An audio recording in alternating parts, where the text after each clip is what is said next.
Hello student, आज के इस वीडियो में हम आपके लिए लेकर आए हैं अपवर्तन अर्थात रिफ्रैक्शन। और इसके अंतर्गत हम आपको बताने जा रहे हैं रिफ्रैक्टिव इंडेक्स अर्थात अपवर्तनांक। जब प्रकाश किरण एक माध्यम से दूसरे माध्यम में प्रवेश करती है तो उसकी चाल, उसकी आवृत्ति और उसकी तरंग दैर्ध्य पर किस प्रकार प्रभाव पड़ता है। दूसरा, अपवर्तन का कारण क्या होता है, अपवर्तन का मतलब क्या है, और लेंसों के द्वारा प्रतिबिंब बनने के नियम, और विभिन्न स्थितियों में जब वस्तु स्थित होती है तो प्रतिबिंब किस किस तरह से बनते हैं। और जब इस तरह के न्यूमेरिकल लेंस से रिलेटेड करते हैं तो यूवीएफ को किस तरह से नेगेटिव और पॉजिटिव लिया जाता है, उसकी फोकस दूरी और उसकी पावर के बारे में बात करने जा रहे हैं। तो स्टार्ट करते हैं अपवर्तन अर्थात रिफ्रैक्शन। लेंसों में जो प्रकाश किरण का अपवर्तन होता है तो अपवर्तन का मतलब यहां लिख देते हैं हम विचलन। विचलन अर्थात विचलित हो जाना, अपने मार्ग से, अपने रास्ते से विचलित हो जाना प्रकाश किरण का, इसी को अपवर्तन कहते हैं। और कब, कौन सी स्थिति में विचलित होगी, कब, जब एक माध्यम से प्रकाश किरण जब एक माध्यम से दूसरे माध्यम में प्रवेश करती है। प्रवेश करने पर प्रकाश किरण एक माध्यम से दूसरे माध्यम में प्रवेश करने पर अपने मार्ग से विचलित हो जाती है, जिसे प्रकाश का अपवर्तन कहते हैं। लेकिन ये जो हमने लिखा है एक माध्यम और दूसरा माध्यम, इसमें यह आवश्यक है कि इनकी जो डेंसिटीज हैं वो भिन्न भिन्न हो। ये जो दोनों माध्यम है इनकी डेंसिटी यदि सेम है तो आपतित किरण जो है विचलित नहीं होगी। तो उसके लिए मान लीजिए एक माध्यम है विरल माध्यम और दूसरा माध्यम है सघन माध्यम। तो ये कहेंगे जब प्रकाश किरण एक माध्यम से दूसरे माध्यम में, यानी विरल माध्यम से सघन माध्यम में या सघन माध्यम से विरल माध्यम में प्रवेश करती है तो अपने मार्ग से विचलित हो जाती है, जिसे प्रकाश का अपवर्तन कहते हैं, रिफ्रैक्शन ऑफ लाइट। अब विरल माध्यम और सघन माध्यम को समझने के लिए मान लीजिए वायु है। जब हम वातावरण में चलते हैं ऊपर से नीचे या नीचे से ऊपर, तो ऊंचाई के साथ साथ या धरातल की ओर आते हैं तो वायु के घनत्व तो हर जगह अलग अलग होते हैं, जिसके कारण कहीं वायु विरल माध्यम का कार्य करती है, कहीं सघन माध्यम का कार्य करती है। तो विरल माध्यम से सघन माध्यम में, तो इसका मतलब क्या है, प्रकाश की जो किरण है वह अपने मार्ग से विचलित होती जाती है। तो एक ही माध्यम होने पर, केवल उसकी डेंसिटी भिन्न भिन्न होने पर भी प्रकाश का अपवर्तन होगा। यह आवश्यक नहीं है कि दो ही माध्यम हो। दो माध्यम के लिए जैसे मान लीजिए वायु है, जल है, या वायु है, कांच है, या जल है और कांच है, यानी वायु विरल माध्यम, जल कांच, सघन माध्यम। अच्छा, विरल और सघन माध्यम से मतलब क्या है, जैसे एक देहात में कहा जाता है किसान जब फसल उगाता है अपनी, ये जो फसल है बेगरी हो गई। बेगरी का मतलब उसके जो पौधे हैं काफी दूर दूर हैं। और सघन से मतलब है कि यह फसल जो है किसान कहता है कि काफी घनी फसल है, यानी उसके पौधे काफी पास पास हैं। इसी तरह से सघन और विरल माध्यम को समझा जा सकता है। सघन माध्यम वो माध्यम होते हैं जिनमें माध्यम के जो अणु हैं काफी पास पास होते हैं। विरल माध्यम वे होते हैं जिनमें माध्यम के जो अणु हैं काफी दूर दूर होते हैं, दूर दूर फैले हुए होते हैं, जिनसे ऊपर चलना आसान होता है। सघन माध्यम में यानी जब अणु पास पास होंगे तो चलना मुश्किल होता है। जैसे कि हवा में आप इजीली मूव कर सकते हो, लेकिन पानी में आपको चलने के लिए काफी रुकावट, पानी के अणु आपका रुकावट डालते हैं, तो वहां चलना आसान नहीं होता है। या फिर ऐसे कह सकते हो, जिस माध्यम का घनत्व अधिक होगा वह सघन माध्यम है, जिस माध्यम का घनत्व कम होगा वह विरल माध्यम है। घनत्व से मतलब आप जानते हो, और ये डेफिनेशन हम पहले भी जो काफी वीडियोस बनाए हैं उसमें बता चुके हैं। एकांक आयतन में उपस्थित द्रव्यमान घनत्व कहलाता है। जिस किसी पदार्थ का घनत्व अधिक है इसका मतलब वो अधिक भारी है, और जिसका घनत्व कम है यानी हल्का पदार्थ है। चलिए अपवर्तन पर आते हैं। तो अपवर्तन का क्या मतलब है, जब प्रकाश किरण एक माध्यम से दूसरे माध्यम में प्रवेश करती है तो अपने मार्ग से विचलित हो जाती है। चलिए इसकी डेफिनेशन यहां लिखते हैं, कई तरह से आपको समझाया है। अच्छा, माध्यम से मतलब विरल माध्यम और सघन माध्यम। सघन माध्यम एक ही माध्यम में भी हो सकते हैं, जैसे वायु में बताया है विभिन्न परतें वायु की होती है वायुमंडल में, जहां घनत्व तो कहीं कम होता है कहीं अधिक होता है, तो उस हिसाब से विरल माध्यम और सघन माध्यम बदलता रहता है।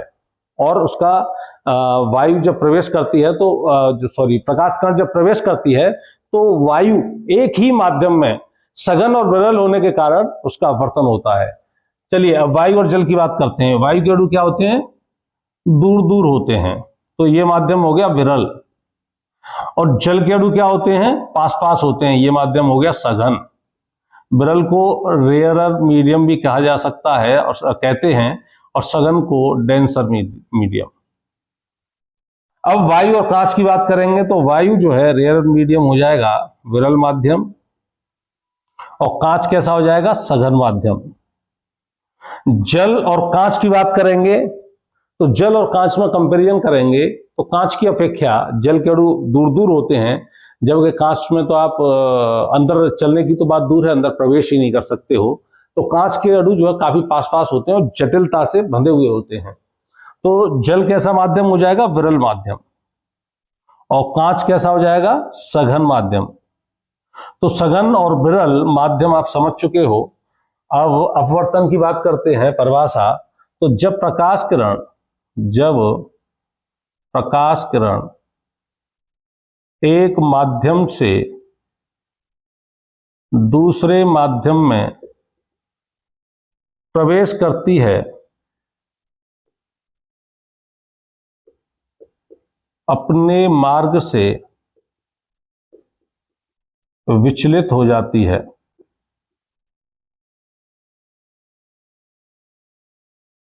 जिसे प्रकाश का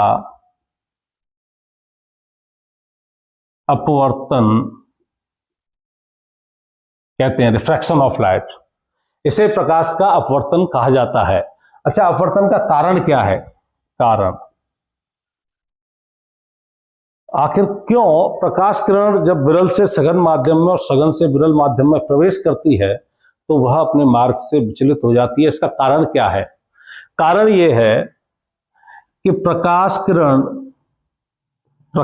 का वेग विभिन्न माध्यमों में भिन्न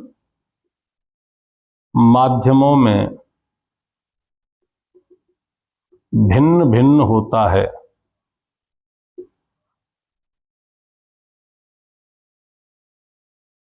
प्रकाश का जो वेग होता है विभिन्न माध्यमों में भिन्न भिन्न होता है।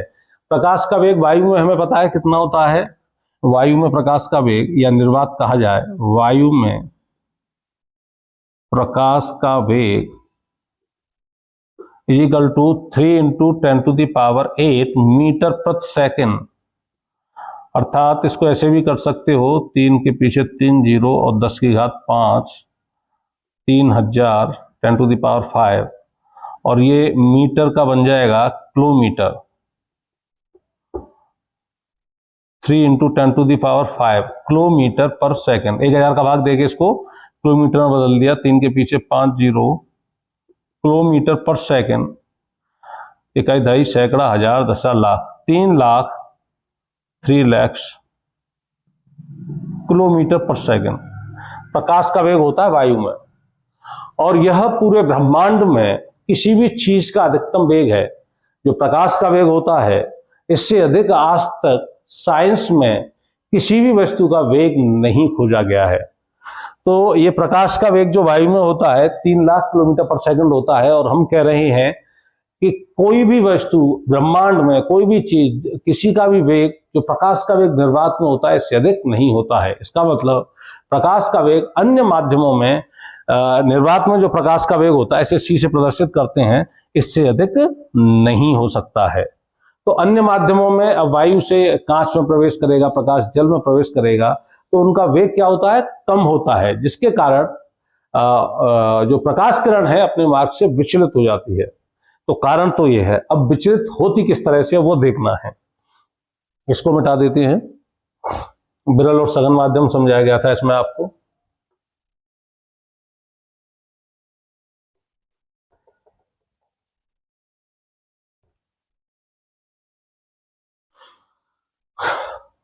जब प्रकाश किरण विरल माध्यम से रेयरर मीडियम से डेंसर में प्रवेश करती है, विरल माध्यम से सघन माध्यम में प्रवेश करती है। ये मीडियम 1 है, मीडियम 2 है, ये विरल माध्यम है, ये सघन माध्यम है। ये माना जा सकता है ये पानी है या ये जल है, ये पानी है जल है, या ये पानी है ये जल, पानी जल बोथ आर सेम। ये हवा है और यह जल है, या फिर ये मान सकते हैं यह हवा है यह कांच है, या फिर यह माना जा सकता है कि यह जल है यह कांच है। इन तीनों स्थितियों में ऊपर वाला माध्यम में विरल रहेगा और यह सघन माध्यम रहेगा। और ये जो किरण है, प्रकाश किरण जो है, इन दोनों विरल और सघन माध्यम को पृथक करने वाला ये तल है, ये वाला ये तल है।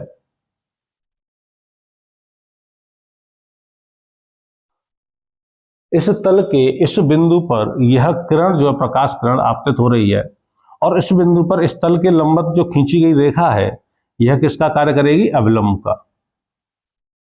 नॉर्मल बोलते हैं इसको। ये आपतित किरण है,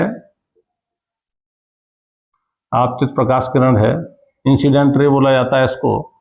तो इसको क्या करना चाहिए था? सीधे एक माध्यम से विरल से सघन में प्रवेश कर रही है तो जाना तो सीधा चाहिए था इसको, लेकिन क्योंकि वायु से जब जल में या वायु से कांच में प्रवेश करेगी तो विरल माध्यम से सघन माध्यम में प्रकाश किरण प्रवेश कर रही है, तो क्या होना है? उसका जो वेग है परिवर्तित होगा, जिसके कारण वह अपने मार्ग से विचलित हो जाएगी, उसका अपवर्तन हो जाएगा। तो जब विरल से सघन में प्रवेश करती है तो अविलंब की ओर झुक जाती है। ये जो नॉर्मल है इसकी ओर झुक जाती है। ये किरण, ये जो कोण है अविलंब, नॉर्मल और इंसिडेंट रे, अविलंब और आपतित किरण के बीच बनने वाला कोण एंगल ऑफ इंसिडेंस कहलाता है। इसे आई से प्रदर्शित कर रहे हैं। ये नॉर्मल और रिफ्रैक्टेड रे के बीच बनने वाला कोण, नॉर्मल और रिफ्रैक्टेड रे, अविलंब और अपवर्तित किरण के बीच बनने वाला कोण आर कहलाता है। एंगल ऑफ रिफ्रैक्शन आर, इसे आर से प्रदर्शित कर रहे हैं। तो जब प्रकाश किरण विरल माध्यम से सघन माध्यम में प्रवेश करती है तो क्या होता है? अपने मार्ग से किस तरह से विचलित होती है? जो नॉर्मल है उसकी ओर झुक जाती है, अविलंब की ओर झुक जाती है। दूसरा, जब प्रकाश किरण सघन माध्यम से विरल में प्रवेश करती है, ये माध्यम 1 हो गया, ये माध्यम 2, यानी पहला सघन माध्यम है, ऐसे माना जा सकता है ये कांच है तो ये जल है, ये जल है तो ये हवा है। ऐसी स्थिति में ही ये पहला माध्यम सघन हो पाएगा और दूसरा माध्यम विरल हो जाएगा।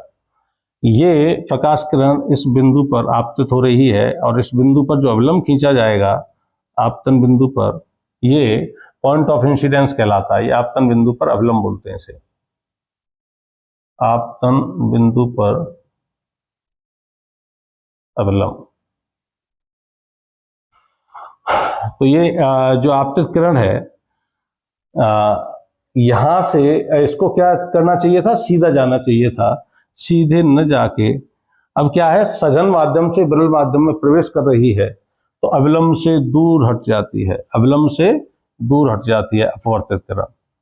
तो ये आपतित किरण और अविलंब के बीच बनने वाला कोण आई, आपतन कोण, और अपवर्तित किरण और अविलंब के बीच बनने वाला कोण आर, ये कहलाता है अपवर्तित कोण। तो इस तरह से जो प्रकाश किरण का जो अपवर्तन होता है, जब विरल से सघन में प्रवेश करेगी तो अविलंब की ओर झुक जाएगी, और सघन से विरल में प्रवेश करेगी तो अविलंब से दूर हट जाती है। अब इसके बाद आते हैं अपवर्तन के नियम।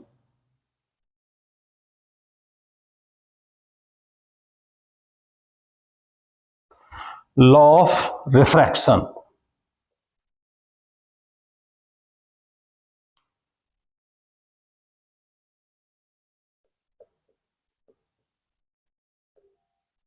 नंबर 1, आपतित किरण और दूसरा अपवर्तित किरण और आपतन बिंदु पर यह अविलंब, या कहा जाए incident ray, refracted ray and normal to the point of incidence, ये जो तीनों हैं एक ही तल में होते हैं। आपतित किरण, आपतित किरण, अपवर्तित किरण व आपतन बिंदु पर अभिलंब तीनों एक ही तल में होते हैं। अपवर्तन का पहला नियम है। और दूसरा नियम है अपवर्तन का, आपतन कोण आई और अपवर्तन कोण है आर। आपतन कोण की जा और अपवर्तन कोण की जा का अनुपात एक कांस्टेंट रहता है, नियत रहता है। आपतन कोण क्या है, आई की जा यानी साइन, आपतन कोण की जा व अपवर्तन कोण यानी आर की जा साइन का अनुपात नियत रहता है। जो सेकंड लॉ है इसे स्नेल का भी नियम कहते हैं, स्नेल्स लॉ, स्नेल का भी नियम कहते हैं। यदि पेपर में आता है स्नेल का नियम लिखिए तो केवल सेकंड लॉ जो है अपवर्तन का वो आपको लिखना है, दोनों नियम नहीं लिखने हैं। और यह आता है कि अपवर्तन के नियम लिखिए तो दोनों नियम अपवर्तन के हैं, लेकिन स्नेल का नियम लिखने के लिए केवल एक ही नियम आपको लिखने की आवश्यकता है। तो आपतन कोण की जा साइन आई, अपवर्तन कोण की जा साइन आर, और इनका अनुपात क्या रहता है, नियत रहता है, कांस्टेंट नियत रहता है।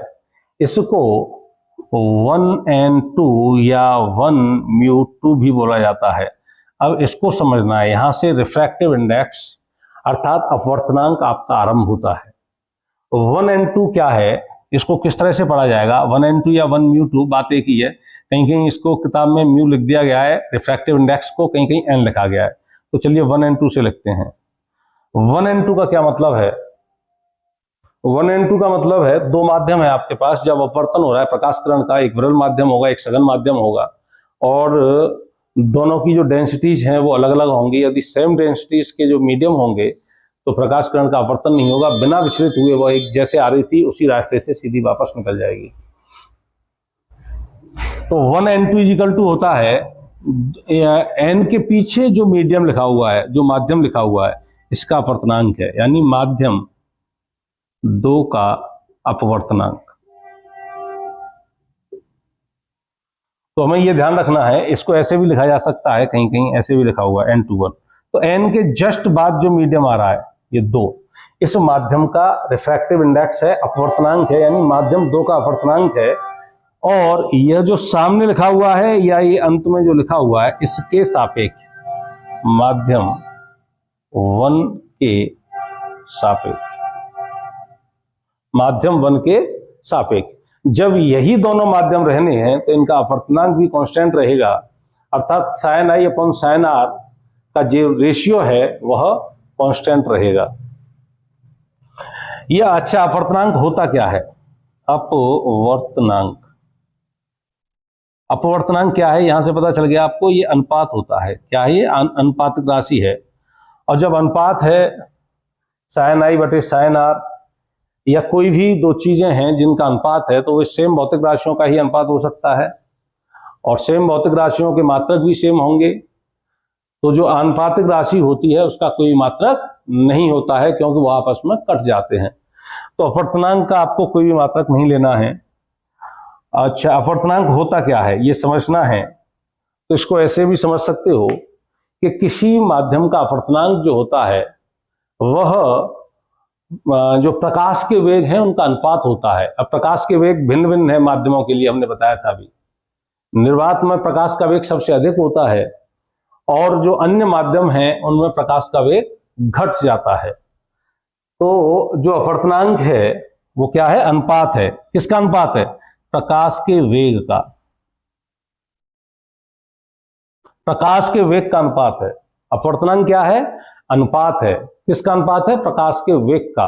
प्रकाश का वेग अब क्या था, अभी पहले बताया था, भिन्न भिन्न माध्यमों में, विभिन्न माध्यमों में भिन्न भिन्न होता है। तो मान लीजिए हम कांच के अपवर्तनांक की बात कर रहे हैं, कांच का अपवर्तनांक, कांच का अपवर्तनांक कैसे लिखोगे इसको, जिस माध्यम का अपवर्तनांक होता है उसे n के बाद लिखा जाता है, कांच यानी गिलास, Ng कांच का अपवर्तनांक।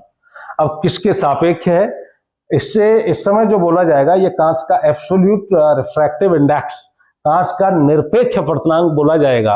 और जब किसी भी मीडियम का एब्सोल्यूट रिफ्रैक्टिव इंडेक्स होगा तो वह किसके रिलेटिव होगा? एयर के रिलेटिव होगा। हमेशा ये ध्यान रखना है आपको। एनजी बोला जा सकता है या एएनजी बोला जा सकता है, बात एक ही है। कांच का निरपेक्ष अपवर्तनांक बोला जा रहा है सवाल में, या यह बोला जा रहा है कि कांच का अपवर्तनांक बोला जा रहा है केवल, या यह बोला जा रहा है कि कांच का वायु के सापेक्ष अपवर्तनांक, तो वह एब्सोल्यूट रिफ्रैक्टिव इंडेक्स ही है। इन तीनों भाषाओं में कोई भी अंतर नहीं है। भाषाएं बेशक अलग अलग हैं लेकिन उसका मतलब एक ही है। तो कांच का अपवर्तनांक एनजी जो हम निकालेंगे तो किस तरह से निकालेंगे? अपवर्तनांक क्या होता है हमने आपको भी, प्रकाश के वेगों का अनुपात है। अब प्रकाश के वेग कैसे बदलेंगे? अब कांच में प्रकाश का वेग और किसमें? वायु में प्रकाश का वेग। तो यह जो लिया जाएगा वायु में प्रकाश का वेग, वायु में प्रकाश का वेग, वायु में प्रकाश का वेग बटे जिस माध्यम का अपवर्तनांक निकाल रहे हो उस माध्यम में प्रकाश का वेग। अब किसका आप जो अपवर्तनांक निकाल रहे हो किसका निकाल रहे हो? कांच का। तो वायु में प्रकाश का वेग और माध्यम क्या है? कांच। कांच में प्रकाश का वेग, कांच में प्रकाश का वेग। तो अपवर्तनांक जो होता है प्रकाश के वेगों का अनुपात होता है। किसी माध्यम का आपको अपवर्तनांक निकालना है तो वायु में प्रकाश का वेग ले लीजिए 3 × 10⁸ मीटर पर सेकंड बटे उस माध्यम में प्रकाश का वेग यदि दे रखा है तो आप कांच का अपवर्तनांक इजी निकाल सकते हो। या किसी माध्यम का अपवर्तनांक आपको दे रखा है और उस माध्यम में प्रकाश का वेग आपको निकालना है तो उस माध्यम में प्रकाश का वेग बराबर वायु में प्रकाश का वेग। अब मान लीजिए कांच में प्रकाश का वेग निकालना है आपको v, मैं इसको ऐसे रख देता हूं ANG या NG, देख रहे हैं आ रहा है वीडियो में पूरा? हाँ अभी आ रहा है। ANG या NG इज इक्वल टू वायु में प्रकाश का वेग c और कांच में प्रकाश का वेग v है। तो v जब आपको निकालना होगा v is equal to cross multiply करेंगे तो C/NG, C/NG। यानी किसी माध्यम का अपवर्तनांक आपको दे रखा है, उस माध्यम में प्रकाश का वेग आपको ज्ञात करना है तो वायु में प्रकाश का वेग बटे उस माध्यम का अपवर्तनांक, यानी उस माध्यम के अपवर्तनांक का भाग 3 × 10⁸ में देकर उस माध्यम में आप प्रकाश का वेग ज्ञात कर सकते हैं। तो sin I/sin R, हाँ तो अभी समझ में आया आपके कि एक माध्यम से दूसरे माध्यम में यानी विरल से सघन में या सघन से विरल माध्यम में जाने पर प्रकाश की चाल क्या हो रहा है? बदल रही है, बदल जाती है। प्रकाश की चाल बदलने से मतलब यह है कि जब विरल से सघन में प्रवेश करेगी तो उसकी प्रकाश की चाल को कम ही होना है, प्रकाश के वेग को। अब प्रकाश की, अब यह हमें समझ में आ गया कि एक माध्यम से दूसरे माध्यम में प्रकाश कण जब प्रवेश करेगी तो उसकी चाल को परिवर्तित होना है। ऐसी क्या है प्रकाश की क्वालिटी जो एक माध्यम से दूसरे माध्यम में जाने पर चेंज नहीं होती? तो वह उसकी फ्रीक्वेंसी है। प्रकाश की जो आवृत्ति है एक माध्यम से दूसरे माध्यम में जाने पर बदलती नहीं है। तीसरा, प्रकाश की जो तरंग दैर्घ्य है अब उस पर क्या असर पड़ता है? यानी चाल तो परिवर्तित हो रही है, प्रकाश का वेग तो परिवर्तित होगा एक माध्यम से दूसरे माध्यम में जाने पर, उसकी फ्रीक्वेंसी परिवर्तित नहीं होगी। क्या उसकी तरंग दैर्घ्य पर कुछ असर पड़ता है? परिवर्तित होती है, कांस्टेंट रहता है? यह देखते हैं। चलिए आइए इसे मिटा देते हैं, ये नियम हो ही गए।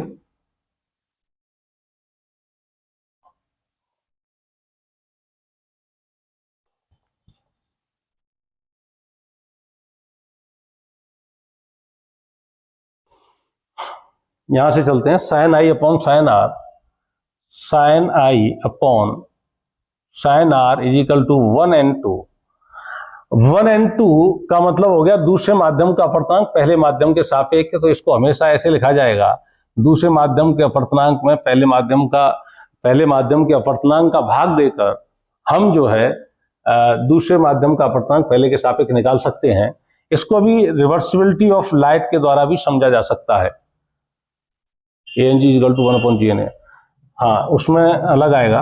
तो 1n2 का मतलब होता है दूसरे माध्यम का अपवर्तनांक पहले के सापेक्ष। दोनों माध्यम के अपवर्तनांक यदि आपको दे रखे हैं तो जिस माध्यम का आपको अपवर्तनांक निकालना है उसको अंश में रखेंगे और जिसके सापेक्ष निकालना है उसको हर में रखकर दूसरे माध्यम का अपवर्तनांक पहले के सापेक्ष निकाला जा सकता है। यदि 2n1 लिखा हुआ है तो ऐसे अपवर्तनांक निकालना है क्या, पहले माध्यम का दूसरे के सापेक्ष, तो n1 बटे n2 करके पहले माध्यम का अपवर्तनांक दूसरे के सापेक्ष निकाला जा सकता है। यदि एक माध्यम वायु है, चलिए वो रिवर्सिबिलिटी में आएगा, इसे समझ लेते हैं अभी। 1n2 अभी क्या आया था, n2 बटे n1, n2 अपॉन n1। अब प्रकाश एक माध्यम से जब दूसरे माध्यम में प्रवेश करता है, देखिए ये आया था अभी, माना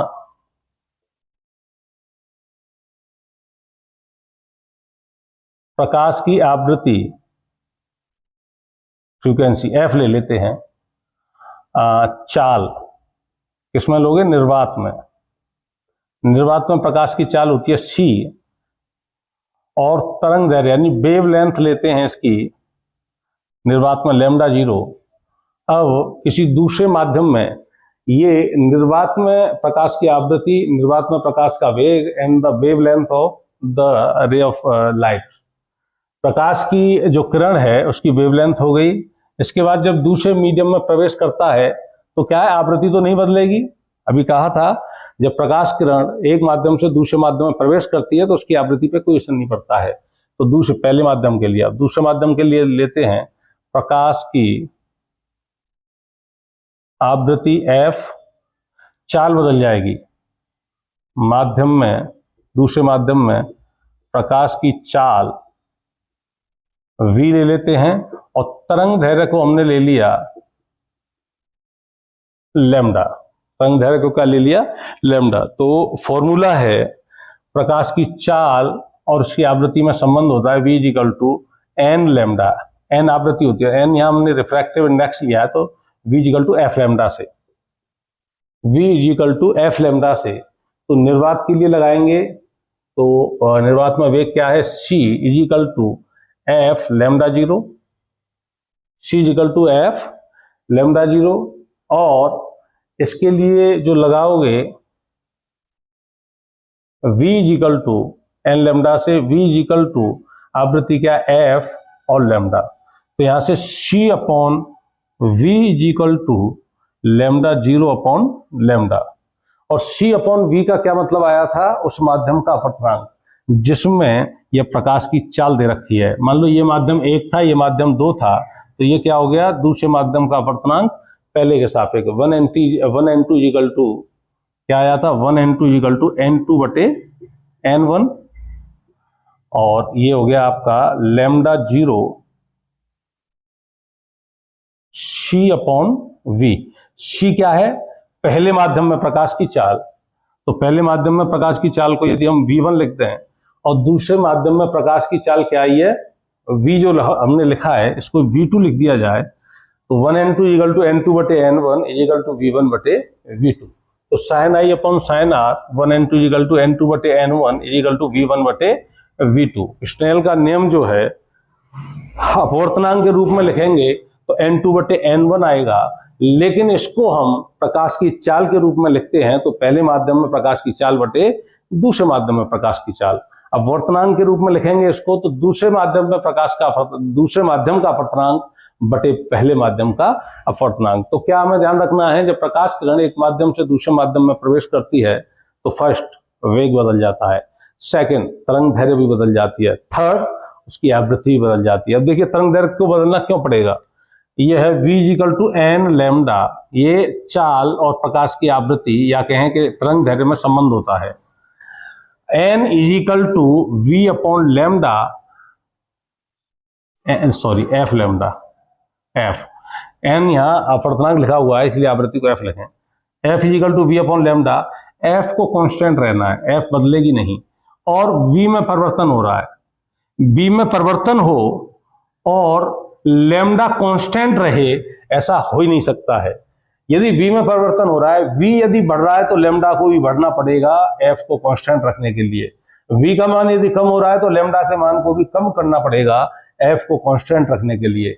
यानी वेग यदि बढ़ रहा है तो तरंग दैर्घ्य भी बढ़ेगी, वेग यदि कम हो रहा है तो तरंग दैर्घ्य भी कम होती है। यानी प्रकाश किरण जब एक माध्यम से दूसरे माध्यम में प्रवेश करती है तो उसका वेग और उसकी तरंग दैर्घ्य दोनों बदल जाते हैं, लेकिन आवृत्ति पर कोई भी असर नहीं पड़ता है।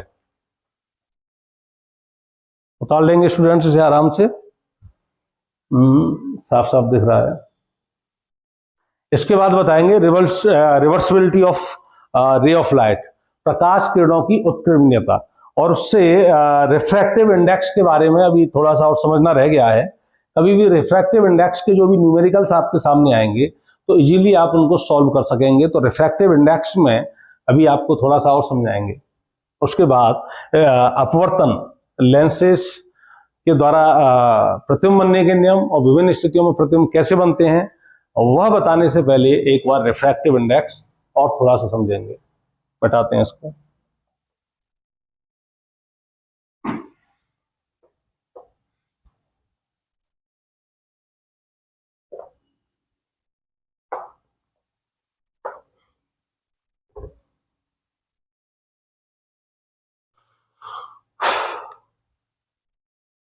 ये कोई कांच का स्लैब है, रिवर्सिबिलिटी ऑफ लाइट।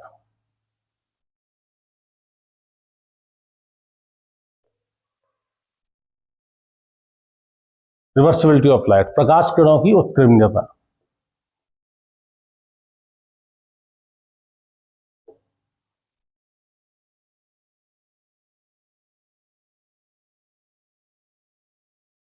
प्रकाश किरणों की उत्कीर्णता, इसे समझेंगे अभी।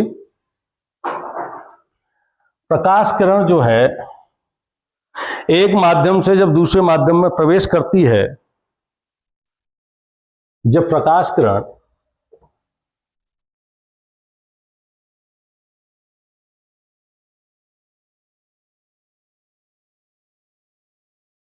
जब ये ग्लास माध्यम है और यह एयर है, प्रकाश किरण जो है हवा से कांच में प्रवेश करने वाली है। इस समय ये अविलंब हो गया, ये आपतित किरण हो गई। अविलंब और आपतित किरण के बीच बनने वाला कोण ये आपतन कोण हो गया। इस प्रकाश किरण को ऐसे करके जो है सीधा जाना चाहिए था, लेकिन यह विरल माध्यम से सघन माध्यम में प्रवेश कर रही है, तो क्या होता है, ये जो है अविलंब की ओर झुक जाती है। अविलंब की ओर झुक जाती है। ये अविलंब और अपवर्तित किरण के बीच बनने वाला कोण R हो गया। यहां आते ही अब ये इसने यहां से यहां तक कांच में ट्रेवल किया। अब इसके बाद कांच के बाद फिर से इसको हवा में आना पड़ेगा, तो यहां हमने एक अविलंब यहां खींच दिया। इस समय जो इसकी स्थिति होगी वह कांच से वायु में जाने की है, यानी सघन माध्यम से विरल माध्यम में जाने की स्थिति है। और जब सघन से विरल माध्यम में जाएगी तो अविलंब से और दूर हट जाएगी। अविलंब से अब क्या होगा, दूर हटेगी, अविलंब से दूर हट जाती है। तो ये कोण जो है, देखिए ये अविलंब है, ये अविलंब है, दोनों एक दूसरे के पैरेलल हैं और एक जो इंक्लाइन लाइन है इनको काट रही है। तो ये और ये कोण है, ये अल्टरनेट एंगल कहलाते हैं। जितना ये होगा उतना ही ये हो जाएगा R, ठीक है। और ये कोण इसके कोण के बराबर हो जाएगा कोण I। हमेशा इंसिडेंस एंगल और निर्गत जो कोण है, आपतन कोण और निर्गत कोण हमेशा बराबर होते हैं। ऐसी स्थिति में ये जो किरण है ये निर्गत किरण हो गई और यह आपतित किरण है, देखिए सीधी जा रही है। इनके बीच की जो परपेंडिकुलर डिस्टेंस होती है इसे बोलते हैं पार्श्विक विस्थापन। पार्श्विक विस्थापन, लेटरल डिस्प्लेसमेंट। पार्श्विक विस्थापन होता है लेटरल डिस्प्लेसमेंट। अब इस ये माध्यम 1 है, ये माध्यम 2 है और फिर से माध्यम 1 में यह किरण प्रवेश कर रही है। तो यहां से स्नेल का नियम लगाते हैं, साइन आई बटे साइन आर, साइन आई बटे साइन आर। साइन आई बटे साइन आर माध्यम 2 का अपवर्तनांक, यानी पहले माध्यम का आपतन कोण बटे दूसरे माध्यम का अपवर्तन कोण बराबर दूसरे माध्यम का अपवर्तनांक यानी N2 बटे N1। क्या बोलते हैं इसको, 1N2। या इसको ऐसे बोला जा सकता है, ये एयर है और ये ग्लास है, तो क्या बोला जा सकता है, कांच का अपवर्तनांक हवा के सापेक्ष ANG, ऐसे भी लिखा जा सकता है इसको। अब यहां ये इक्वेशन फर्स्ट हो गया। अब यहां देखेंगे यह कांच से जो है वायु में प्रवेश कर रही है, तो आपतन कोण ये पहला माध्यम का कार्य करेगा, ये दूसरा माध्यम है और ये पहला माध्यम है। तो इस समय दूसरे माध्यम से पहले माध्यम में प्रवेश कर रही है, तो दूसरे माध्यम का आपतन कोण बटे पहले माध्यम का अपवर्तन कोण साइन आर बटे साइन आई बराबर पहले माध्यम की कोण की जा साइन आई बटे, सॉरी ये तो हो गया साइन आर बटे साइन आई, दूसरे माध्यम का अपवर्तनांक, दूसरा माध्यम कौन काम कर रहा है इस समय, ये वाला पहला वाला, n1 बटे n2। क्या लिखेंगे इसको, 2n1, या ऐसे लिखा जा सकता है हवा का अपवर्तनांक कांच के सापेक्ष GNA। ये इक्वेशन सेकंड हो गया। अब इक्वेशन फर्स्ट और सेकंड से इन दोनों का यदि मल्टीप्लाई कर दें तो साइन आई बटे sine R into sine R बटे sine I is equal to ANG into GNA। Sine R से साइन आर कट जाता है, साइन आई से साइन आई कट जाता है, ANG into GNA is equal to 1, अर्थात ANG is equal to 1 upon GNA। ये जो रिफ्रैक्टिव इंडेक्स का ये जो कॉन्सेप्ट है, इसमें अभी एक न्यूमेरिकल कराते हैं यहीं पे, जिससे इसका मतलब आपको समझ में आता है। मान लीजिए दे रखा है कि कांच का अपवर्तनांक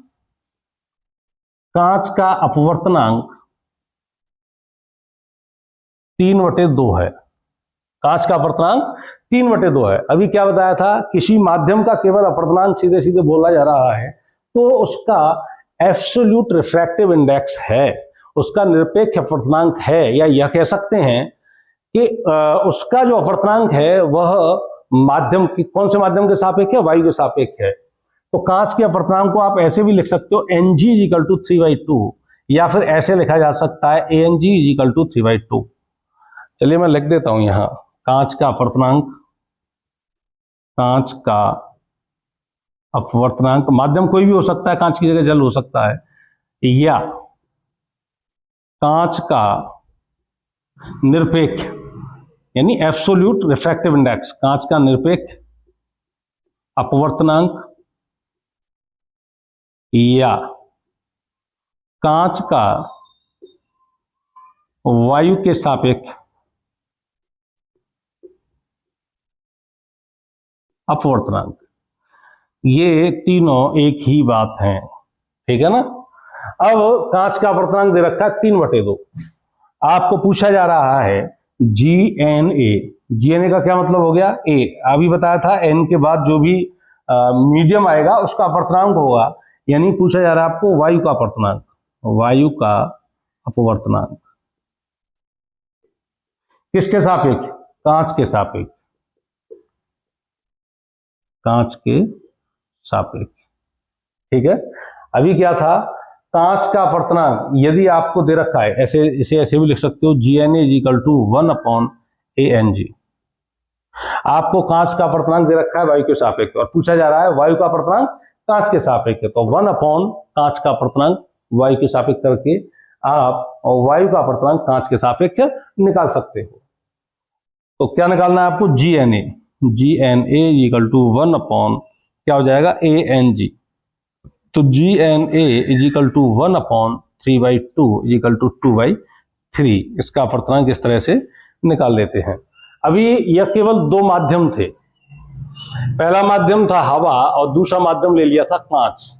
यदि 3 माध्यम हो, अब 3 माध्यमों को लेते हैं, पहला माध्यम है मान लीजिए हवा है, दूसरा माध्यम ले लेते हैं जल है, तीसरा माध्यम कांच ले लेते हैं, तब इनके जो रिलेटिव रिफ्रैक्टिव इंडेक्स होंगे या एब्सोल्यूट रिफ्रैक्टिव इंडेक्स होंगे, उनमें क्या संबंध होगा उसको देख लेते हैं। इसको मिटा देते हैं।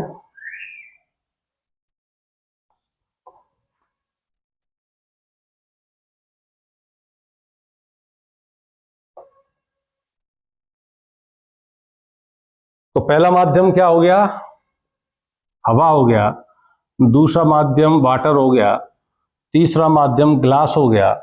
तो यहां से देखिए आपने क्या आया था, ANG into GNA is equal to 1। तो यहां से लेंगे आप ANW इंटू WNG इंटू, अब ग्लास से जो एंटर करेगी, हवा में एंटर करेगी प्रकाश किरण, तो कौन सा अपर्तनांक आएगा? GNA is equal to 1। ये जो हमने अभी जो किया था उसी से ये निष्कर्ष निकल के आ रहा है यदि 3 माध्यम है तो। अब मान लीजिए आपको निकालना है WNG, यानी कांच का अपर्तनांक निकालना है जल के सापेक्ष, कांच का अपर्तनांक जल के सापेक्ष, तो ये हो जाएगा 1 अपॉन ANW इंटू GNA। अब 1 अपॉन GNA क्या है? ANG, तो इसको ऐसे लिखा जा सकता है ANG, 1 अपॉन GNA को क्या कर दिया हमने? ANG अपॉन ANW, या ऐसे बोल सकते हो WNG इक्वल टू NG बटे NW। ये इनका अपर्तनांक कांच का हवा के सापेक्ष है, ये जल का अपर्तनांक हवा के सापेक्ष है। ये क्योंकि हवा के सापेक्ष है तो उनके एब्सोल्यूट रिफ्रैक्टिव इंडेक्स होंगे, या ये कह सकते हैं कि यह कांच का अपर्तनांक और यह जल का अपर्तनांक। तो जब भी पूछा जाए कि जल का अपर्तनांक कांच का अपर्तनांक जल के सापेक्ष क्या होगा, और आपको कांच का और जल का निरपेक्ष अपर्तनांक दे रखा है, तो जिसका अपर्तनांक पूछा जा रहा है, कांच का अपर्तनांक पूछा जा रहा है, तो कांच का अपर्तनांक बटे जिसके सापेक्ष पूछा जा रहा है उसका अपर्तनांक, या इस तरह से ये तो ये हो गया, ठीक है ना फॉर्मूला। या ऐसे पूछा जाता GNW, यानी जल का अपर्तनांक कांच के सापेक्ष। तो उसी स्थिति में क्या करते, जल का अपर्तनांक पूछा जा रहा है तो जल का अपर्तनांक ऊपर लिया और कांच के सापेक्ष कांच का अपर्तनांक नीचे लिया। इस तरह से आप रिफ्रैक्टिव इंडेक्स निकाल सकते हैं। इसका एक सवाल कर देते हैं, अभी इसे मिटा देते हैं।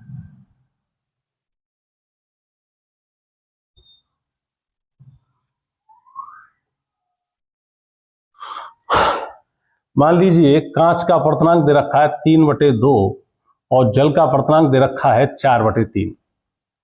या ये कहा जाए, ये जो सवाल है लैंग्वेज में कई तरह से लिखा जा सकता है।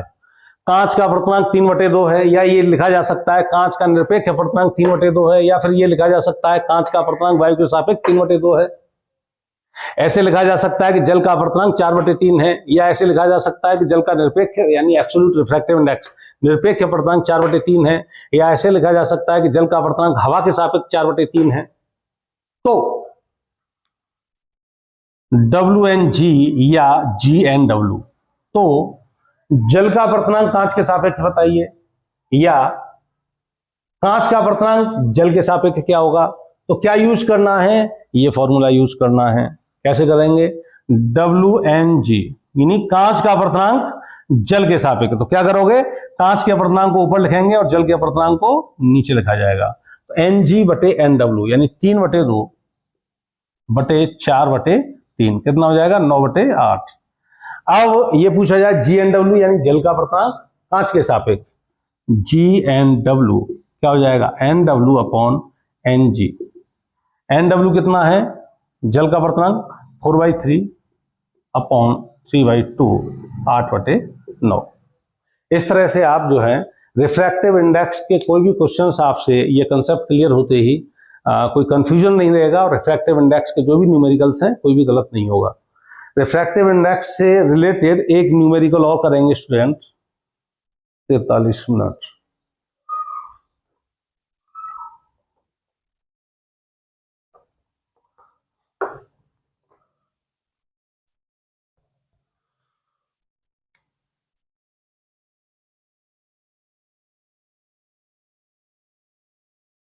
देखिए ये माध्यम 1 है, ये माध्यम 2 है।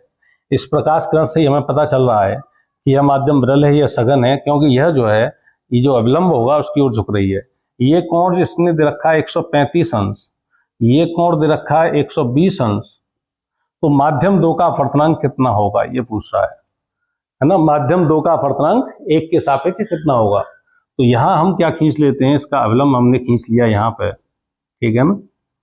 अब अविलंब का मतलब क्या है, जो तल से 90 अंश का कोण बनाने वाली रेखा होगी, यानी ये कोण हो गया 90 अंश का। तो यह कोण कितना बचा? कोण आई होगा। ये आपतन कोण होता है ना, अविलंब और आपतित किरण के बीच का कोण, ये वाला। इसको हमें निकालना है, तो ये पूरा कोण कितने का, 135 अंश का। इसमें से किसको निकाल दें, इसको निकाल दें, परपेंडिकुलर को, यानी 90 डिग्री को निकाल दीजिए। 135 माइनस 90 45 डिग्री। कोण आर, अपवर्तित कोण होगा ये वाला कोण। ये कोण आपको 120 अंश दे रखा है टोटल। इसमें से इस 90 डिग्री को आप निकाल दें तो 120 में से 90 गया तो 30 डिग्री ये बचा, 30 डिग्री कोण आर। कोण आर कितना हो जाएगा, 120 minus 90 is equal to 30 degree. अब आप 1n2 निकालना है या 2n1 निकालना है, इजीली आप निकाल सकते हो। Sine i upon sine r is equal to क्या था अभी, 1n2 यानी n2 बटे n1 था, दूसरे माध्यम का वर्तमान पहले के सापेक्ष। तो साइन आई कितना है, साइन 45 अपॉन साइन 30। साइन 45 कितना हो जाता है, 1/√2। साइन 30 1/2, 2/√2। √2 से 2 बार √2 बार कट जाएगा, तो n2 बटे n1 यानी 1n2 √2। तो जो क्वेश्चंस हैं रिफ्रैक्टिव इंडेक्स से रिलेटेड छोटे छोटे क्वेश्चन होते हैं, लेकिन ये यदि कॉन्सेप्ट क्लियर नहीं होता है तो काफी कंफ्यूज करते हैं, और कंफ्यूज क्या करते हैं समझ ही नहीं आते हैं। तो रिफ्रैक्टिव इंडेक्स को इसलिए यहाँ फोकस किया गया था कि कभी भी एग्जाम में क्वेश्चंस आपके या बुक में दे रखे हों तो आपके कोई भी डाउट, कोई भी कंफ्यूजन्स रिफ्रैक्टिव इंडेक्स से रिलेटेड ना रहें। अब आगे स्टूडेंट बताते हैं, आगे का टॉपिक है, अब लेंस से अपवर्तन का टॉपिक आ जाता है। तो क्या हो गया, 46 मिनट का वीडियो हो गया स्टूडेंट। इस वीडियो में हम रिफ्रैक्टिव इंडेक्स पे ही क्लोज कर रहे हैं। अगले वीडियो में लेंस और लेंस से अपवर्तन, लेंसों से प्रतिबिंब बनने का नियम, साइन कन्वेक्शन, विभिन्न स्थितियों में वस्तु की विभिन्न स्थितियों में प्रतिबिंब कैसे प्राप्त किए जा सकते हैं, यूवीएफ में संबंध, मैग्निफिकेशन, देखिए आवर्धन, और जो पावर है लेंस की उसके बारे में बताएंगे, क्योंकि वीडियो काफी बड़ा हो जाएगा। तो रिफ्रैक्टिव इंडेक्स को ही यहाँ पर कंप्लीट करते हुए वीडियो को क्लोज कर रहे हैं। अगले वीडियो में जो भी लेफ्ट थिंग्स हैं उनके बारे में डिस्कस करेंगे और डीपली उनको आपको समझाएंगे। ओके।